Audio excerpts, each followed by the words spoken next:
Hello, my name is Bruce James Bales. I live in Des Moines, Iowa, and I am the director, DP, and editor of Parts and Pieces. Parts and Pieces is a documentary short that focuses on a tradition of a local family here in Des Moines, the McGuire family. That tradition is that they find old British Triumph vehicles and they fix them up together.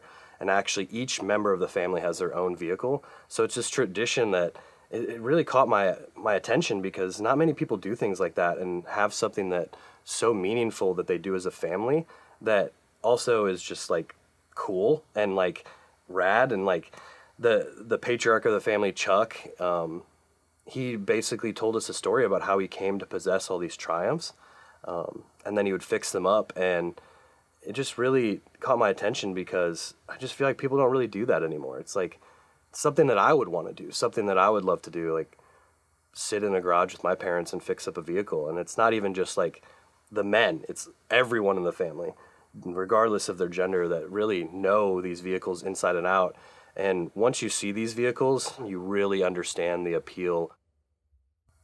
I think really what comes through in the film that I hope people latch onto and that they look for is just Chuck's personality.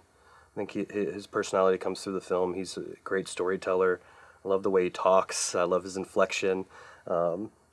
I love his wife's little tidbits in the audio where she talks about someone found him. Like, there's always people trying to find this guy with cars because he's kind of like Mr. Triumph, especially in the region. People know him as that. So, you know, I hope that Chuck's personality comes through in the piece, and I hope people can latch onto that. And I mean, that's really what we hope for, is that people really just identify with the personality and the character that is Chuck, and, you know, feel the passion and the soul of the project through him.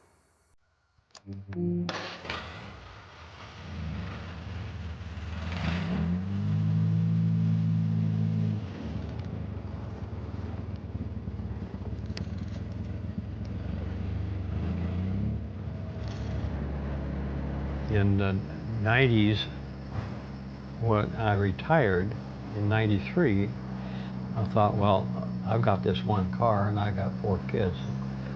That's not going to work very well, so I decided, well, why don't we just build another one?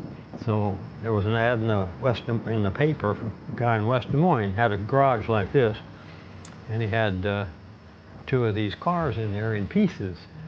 The body was in 2 halves, the front half and the back half, and there was no middle, but he had the doors and everything. And the other car was all together, but it was really rusted out, and the bottom was all rotted out. And that's why I offered him $3,200. Oh no, no. He says, I'll take them to California and piece them out. I can get a lot more money there. So a year later, or 2, I can't remember, a year later, I got a call from this boy's dad, and he says, you still want those cars? So I said, yeah. So I went and picked them up and brought them all over here. And so now, hey, I've got 3 cars, see? I only need 1 more. Someone found him. And he called me one day and says, hey, I got a guy that wants to sell his project. So I said, well, I'll go look at it. Okay, he wanted $900 for it. I said, oh, okay, that's not bad. Well, that got me the next one, and then the next one was, it was another project car. They had 2 project cars.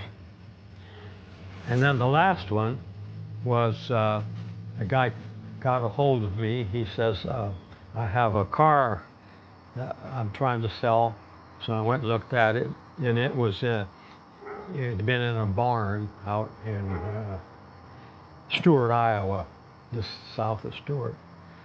We went out there, looked at it. He's always, this was in the middle of the winter when he called me. He says, you can't see it right now, I can't get the barn open. So when it melted out, we went out and looked at it. He had drug it out into the field, and it was pretty well rusted away, but it was, all the parts were there, but not all right there. A lot of the parts were in a chicken coop. So anyhow, I looked them all over. Yeah, I think we can get all the parts. So he wanted $1,000. Okay, so I gave him that. That was the last one.